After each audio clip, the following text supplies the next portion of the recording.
Bitch, get out of my fucking way! It's Black History Month! My name is Suni Mullen, and I'm studying contemporary practices at the Royal College of Art in London. I'm interested in the language that has been projected onto and lived in for the Black American. These are some of the terms that I've collected through my studies. There's definitely more, but let's just start here.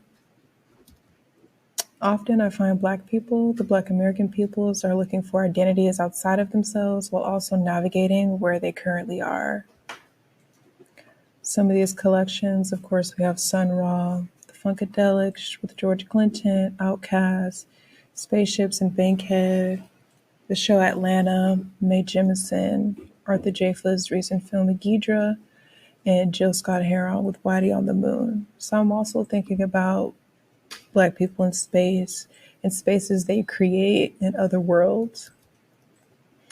At Duke University, Fred Moten and Sadiya Hartman are in discussion on the Black outdoors. Moten poses the ponder, figuring out how to be in two places at the same time. Often in duress in both places, he goes on to paraphrase Fannie Lou Hamer, "Refuse that which has been refused to you." So this is a discussion that I frequently go back to because I appreciate Fred Moten and Sadiya being in conversation with one another, simply about, they're having a discussion about the Black outdoors and what that means to them and how they navigate these spaces, these liminal spaces. I created this song. It's entitled For Frank Embry, which is available on SoundCloud for streaming.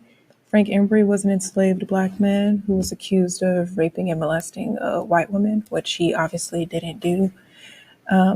Before he was set to trial, he was whipped, he was hung, and he was forced to eat his private parts. A photo was taken of him. They created a postcard, and they titled the postcard Negro Ravager, and then they circulated that image. That was like pretty insane to me, and most of the time what I'm thinking about is how these white myths are propagated to the public to essentially like fearmonger. And if it doesn't exist, if it did exist, what would that look like? And so I'm very much so interested in becoming the spook and being spooky. I created a song. The lyrics are available on Instagram. I think it's about like 6 slides because the text is equally as important as the song and the beats. There are a couple terms that I'm usually meditating on. It's Negro Ravager and Avenger for Niggas, and this idea of being 3/5 human, which I just learned recently. That just had to do with the fact of the South and North couldn't get on one accord about voting, whether or not they would consider them people or persons or not. And even though they were considered 3/4, I need to change human to persons. They were persons that were enslaved persons that had a master, not like free people. I performed this song at a Storytell at this place called the Ivy in London, which was pretty nerve-wracking. I pretty much just like let the track play, and there were some moments where I chimed in, but essentially I wanted people to listen and hear what was being said. The aims of my inquiry revolve around my use and the observed use of the word nigga and its variations. I use it as a catalyst to promote the practices of maintaining a posture of openness, which I have synonymized with cultural humility. I'm on the internet every day and I'm seeing like the word nigga being used so like freely, either derogatorily, with humor, all types of ways. And for me, like I really want to collect those frequencies, and I feel like it's imperative for me to do so because in these academic contexts and these anti-white establishments and predominantly white institutions like the one I'm at now, often I find that my use of the word nigga is perceived like I use it more than the average person, when really I don't use it any more than the average Black person that uses the word nigga. But also it's frequently used online, and I just want to collect all that data. There's something there, and I'm being called to explore that. Here are some pieces that I'm currently working on. This piece I've been working on since last year. I want to say since like November. Still meditating. Not sure where it's going, so it's a piece that I'm meditating on. Then there's this piece, definitely complete. I feel like with these works right here, I could make hundreds of them. Because every time I do it, it's like a motion, it's a flow, and I'm interested in that flow state as well. I seen this video of Mario Judah. mean, you know,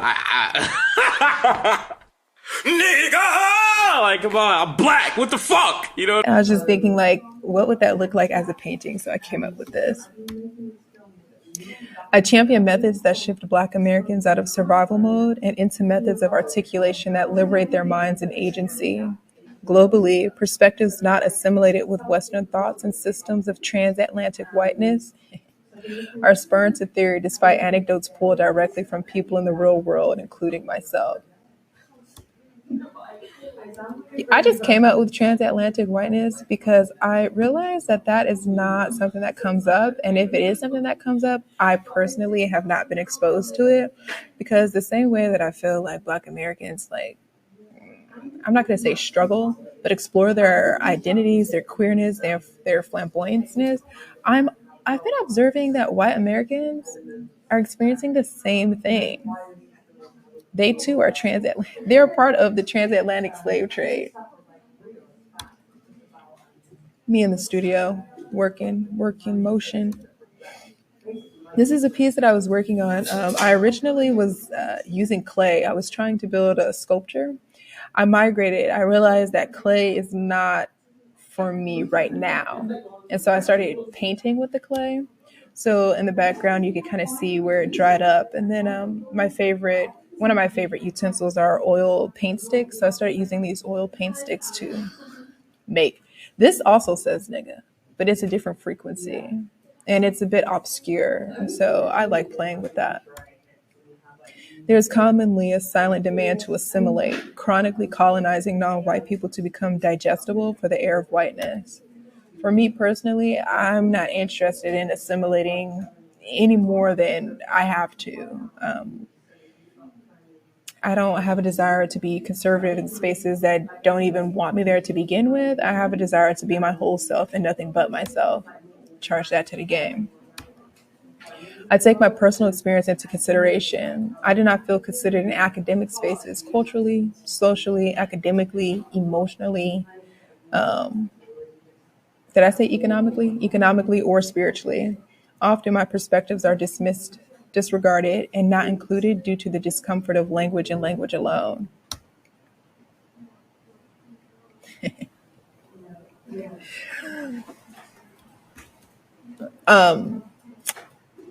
Can you see it? I'm blocking it. Well, I drew this sketch, and right below it says menace.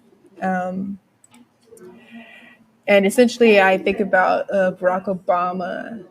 You know, I was the first time he ran for presidency, I was too young to vote for him.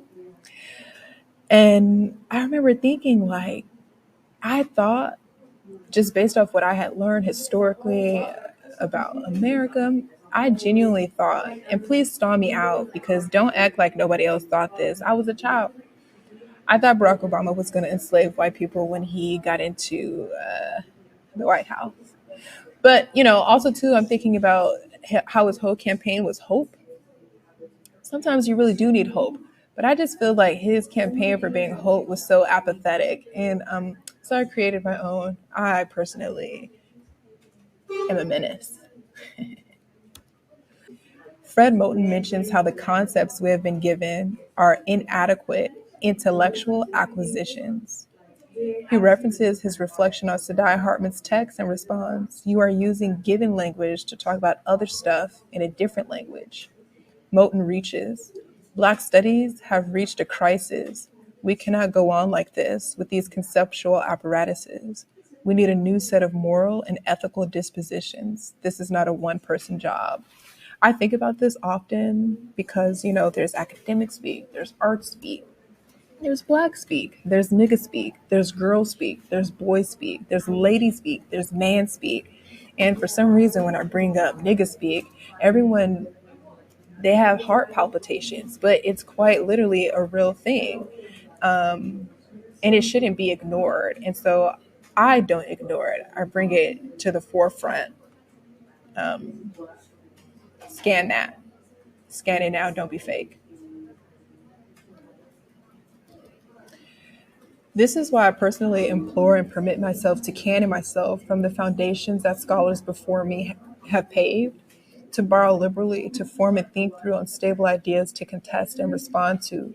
My studies lean on capturing contemporary languages and the mediums they present themselves, negotiating flexibilities in language and highlighting temporal drags that are culturally accepted colloquially, like nigga. I'm interested in communicating in ways that Black Americans like myself and niggas like me and women like me can comprehend and understand the shift that is needed to exercise our agency towards liberation through critical thinking and the production of spaces.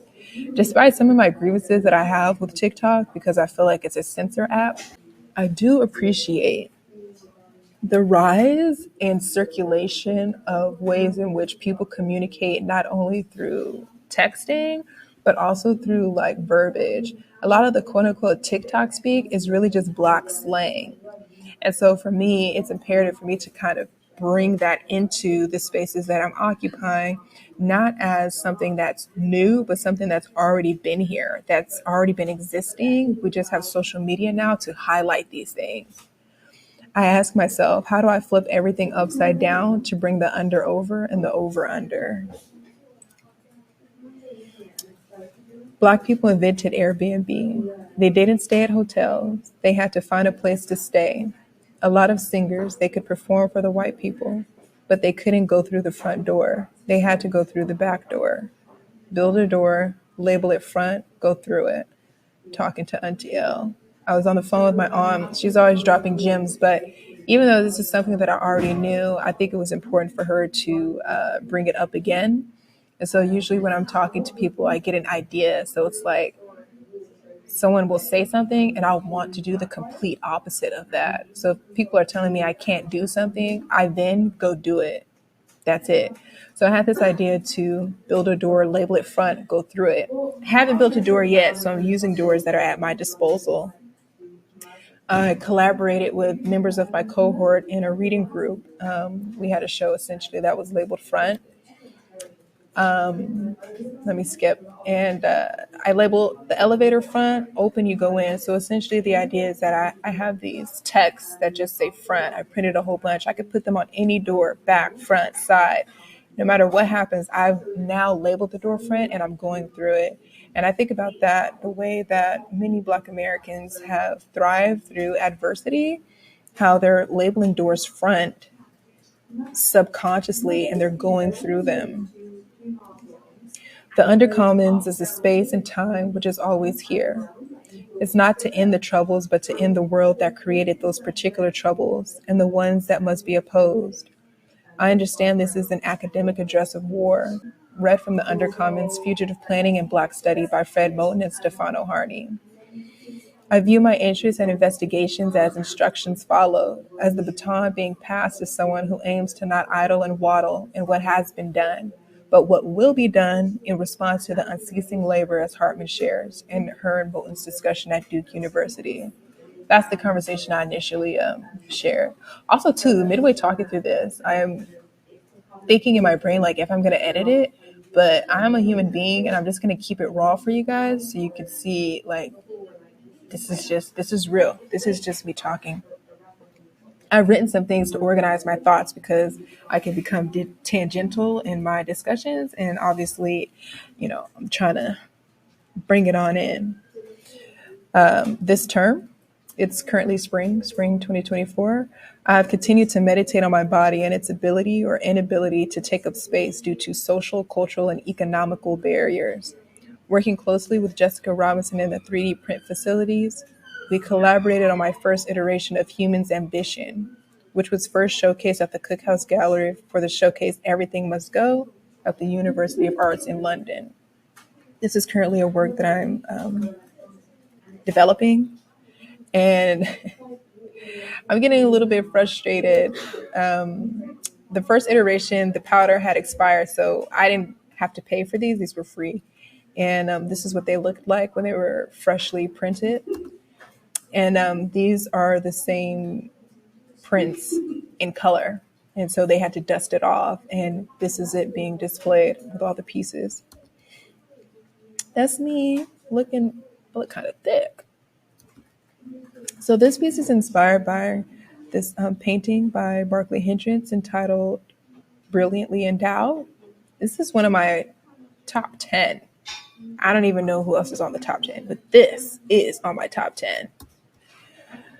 Inspired by Barclay Hendricks' painting Brilliantly Endowed, my interests lead me to create a piece equally as cool and impactful, pieces that take up space with my body. Coolest painting I've ever seen.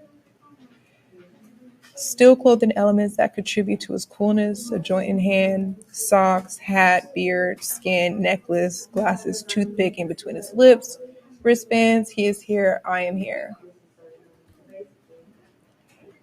The computer is not really doing anything. This painting has to be seen in person. I'd seen this painting at the Broad when they were doing that tour, which I appreciated, but it's kind of frustrating that Black people have to always tour. We can't just sit someplace for people to come see us, but that's a different conversation for a different day. These are still the work. So right now I'm working on making them life size. They're not life size yet. They're handheld size. The project is in a minute standstill. It's costly. The cost am I having to compromise parts and pieces of my body, having to cut off my legs, add to the discussion of inaccessibility. I think of enslaved Black persons whose legs were cut off in their attempt to run away. I have an interest in running towards. So I ask myself, how do I retain the integrity of my work by running towards and obliging to compromises? This is email, 18,000 pounds. You can't see it on the screen. God damn it. But if they hollow out the 3D scan, I believe it's 1,785 pounds. This video is for rich people only. If you're not a rich person, swipe up. Send me money. Send me money, please.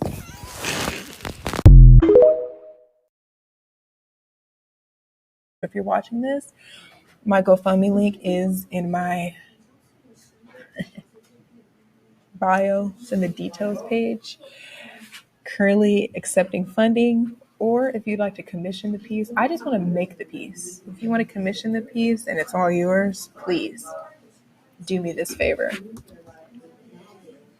This is 3D scan, so where this hole is right here is where they would hollow out the material to make it lighter. Whereas if the hole isn't there, then it's filled in with the material that they 3D print with, and that's what makes the piece close to 20,000 pounds. I'm open to either or. This is me and the curatorial team at the Cookhouse Gallery.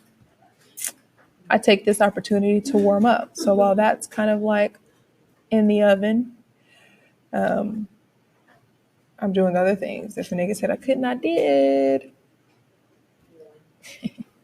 This is a video still from a work that I did. I have this opportunity to live in a world of make-believe, and I believe that this is quite fascinating, as the liberty is inconsequential.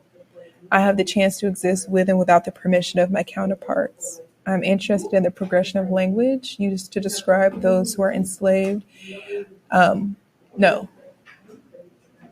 interested in the progression of language used to describe those who were enslaved and their future dispositions and how that has affected their minds, honoring the Black intrinsic and honoring their existences. That video still that I just showed, I played it on my phone and then I doubled it up on a screen with a video that I made in undergrad. It's entitled Audacity to Laugh. Essentially, it's a handful of stitches of people laughing that I've pulled from the internet. It's pretty diabolical because it's contagious. That first iteration is me saying the N-word for 5 minutes. It's right here. Okay. Our reading groups encouraged us to create new works. I had been meditating on this piece since undergrad, motivated by a work from Eric Wesley. For the entirety of the video, he utters in multiple intonations and inflections for about 3 to 5 minutes. I thought, what an interesting liminal space to occupy, the So I positioned myself to occupy the intonations of nigga to begin assessing its frequency. So this is a video still, and then I had printed out and shared with people the lyrics of the song. The song lasts for about 5 minutes. I just did what I'm doing now for a class, and somebody mentioned semantic satiation, which is a word or phrase that I haven't heard, but in not so many words, people have brought that up after watching the video in public. Let's see if this plays here. I'm going to forward it.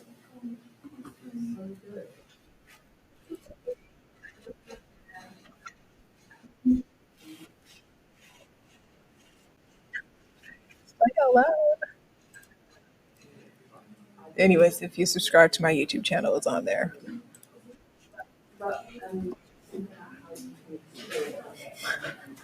It played out loud.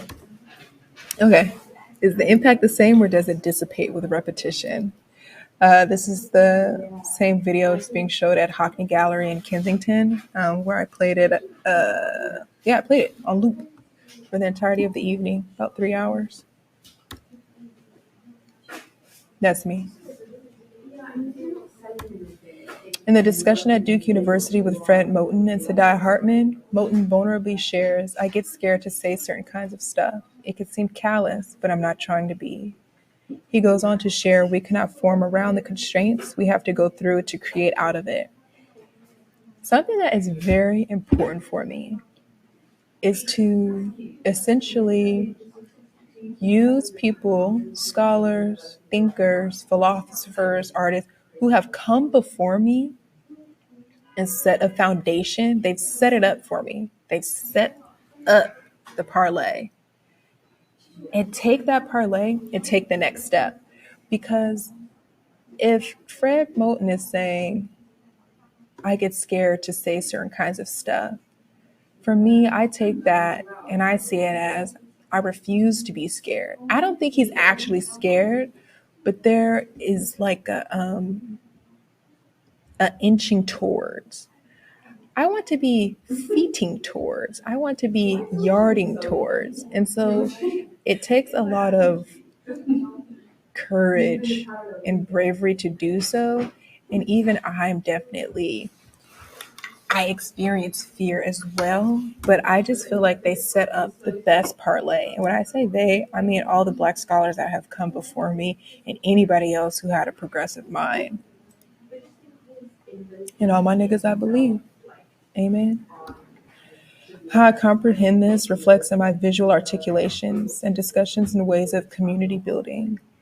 I collect information from my peers and cohort, collecting the data and anecdotes they share with me.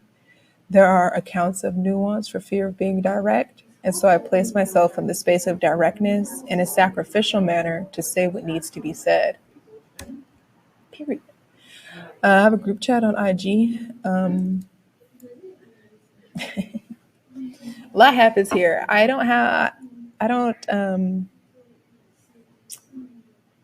lot happens here. I'll leave it at that. Hi Chroma is a podcast that's streaming everywhere. I've had it for a couple years now. The conversations that I hold with others is one of pulling information from their true desires and to praise their openness to share with the public what it is they are thinking about. This is a conversation that I recently had with Katiana Weems, and we discussed methods of agencies for and as Black women in creative academic spaces. How do we take up space when there's only one of us, two of us, three of us? In my current program, it's only 2 Black American students. We're both women, and she's also my flatmate. I often think about how I have been designated to the arts on the simple practical premise of my inability to shoot back, retort back, aggravate back, disenfranchise back, smack back, rape back, clap back, stomp back, play back, whip back, spit back, and shackle back. Nina Simone said, if I wasn't a singer, I would have been a killer. Felt. Scan that. Scan it. This is a song that's on YouTube, which essentially is that conversation she's having. And I just kind of like stretched it out and produced a song. Sorry.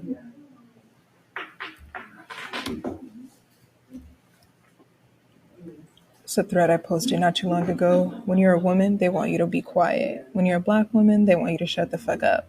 That's why I shout. If I'm nagging, lagging, bite me. I bark back.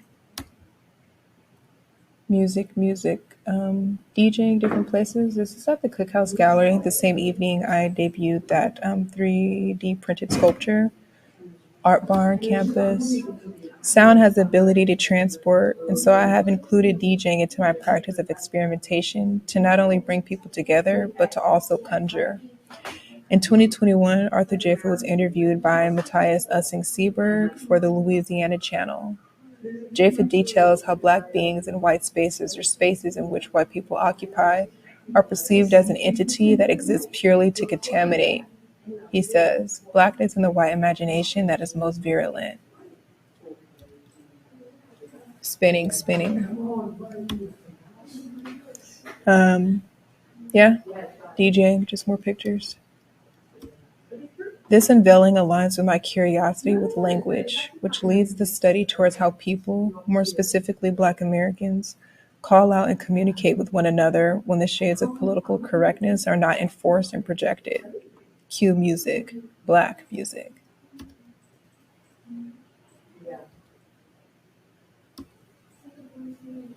This is a group show that I was a part of with some members of my cohort.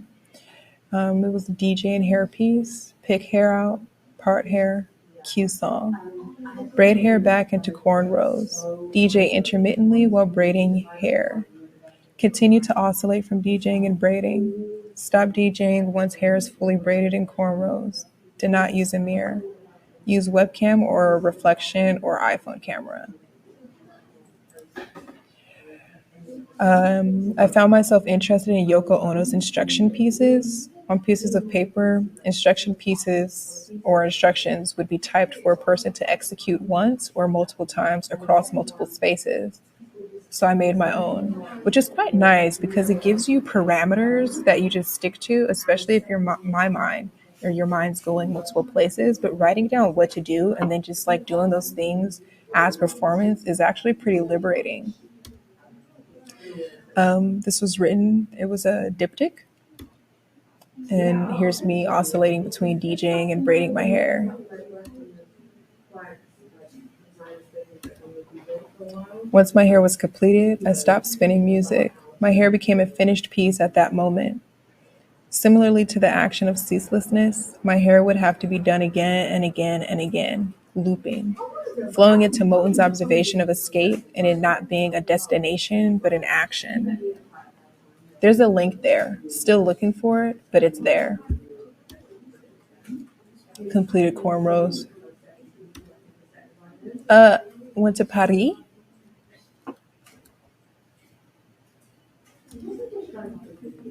"48 Hours in Paris" and came back to produce and record my second song I've ever made, entitled 1953 Tacos. I extended my inspiration and new Parisian energy into sketches, which then funneled themselves into toilet sketches of me occupying the bathroom, another liminal space, a space that is inside and outside. This is me in the studio at Kensington, working with Joe Hurst, who's assisting me produce and refine the songs that I've created. This song can also be found on YouTube.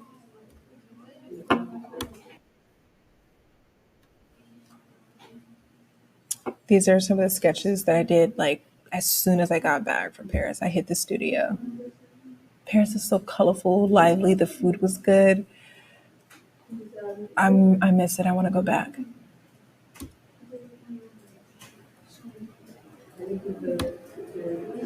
These are some more sketches that I did.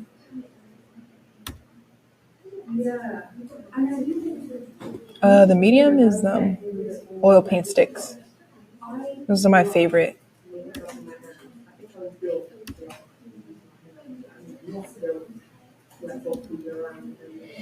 I participated in contemporary art practice cinema. Essentially, students came together and we occupied this place called Genesis Cinema in London, and we shared short films that were 3 minutes or shorter. I shared a short film called Bloody Goat. I had made this song first and then added the visuals later. There were visuals that I already had.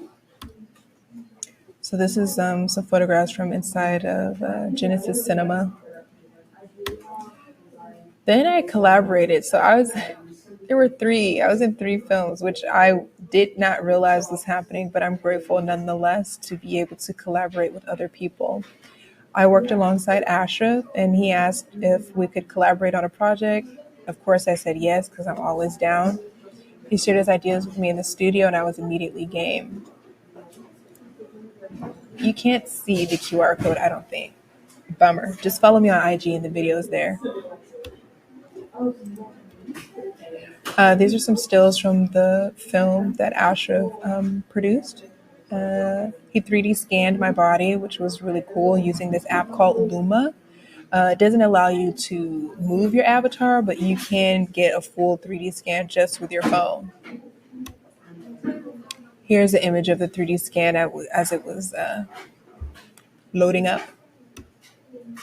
Then I produced this track called Yes Lace, and Shayla asked if she could use it for her short film, which debuted at Cap Cinema as well, so that was pretty nice. This song is not available yet. I still have to work on that one.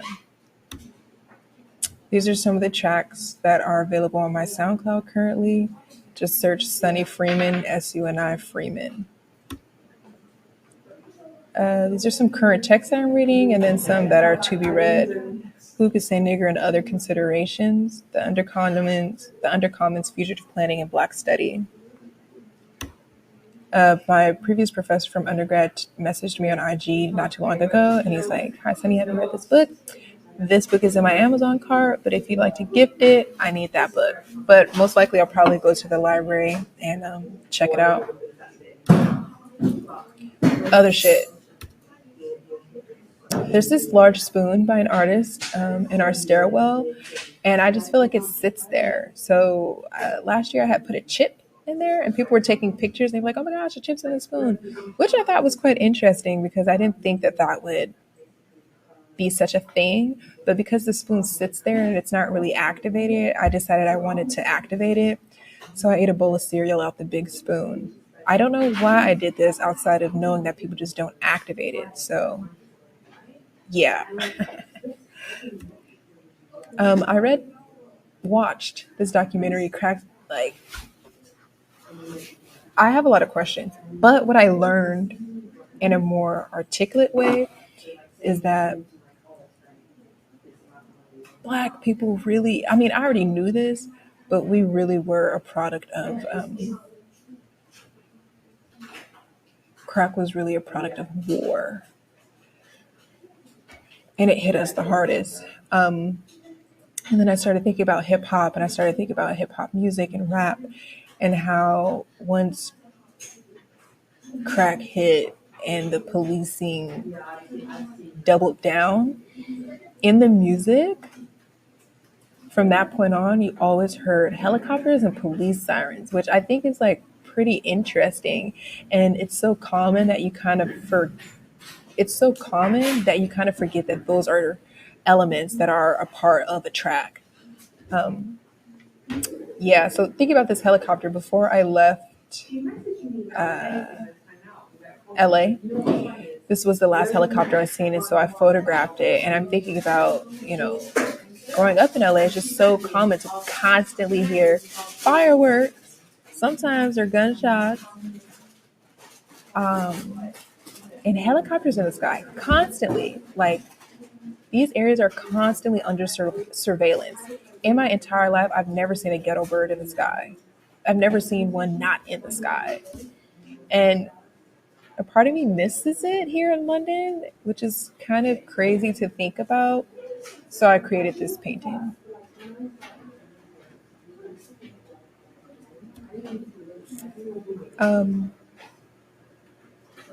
Yeah, to kind of like sum it up too, I came across this Art21 reel on Instagram. Mary Hillman, in her most recent interview on Art21, expresses a belief that I too hold. I wanted to cause trouble. I thought about making pieces very much for the kind of response I would get, one of antagonism. And that's kind of like where I am at in my practice. I'm very much I mean, I'm exploring definitely all the bouts of myself, but politically thinking about myself, my personhood, and the things that have been projected onto me, I'm very much interested in becoming someone spooky, turning around and saying boo, flipping everything upside down, becoming a Negro Ravager. And I know that sounds insane, but it's like these things don't even exist. So it's like, how about I use my imagination to bring these things to life to show you what it would actually be if they did exist? And I think that's significantly more spooky. Yeah. So thank you for coming to my TED Talk. Her. I'm studying at the Royal College of Art in London, contemporary practices, and it's lit over here. I'm exploring. I don't have all the answers, Sway. I'm just, I got a lot of questions. Like Darius Love Hall said, I just got questions. Thank you. When they gonna see the video, they gonna be sad. I wish we could have got down with them. Damn, you damn right you wish you could have got down with us.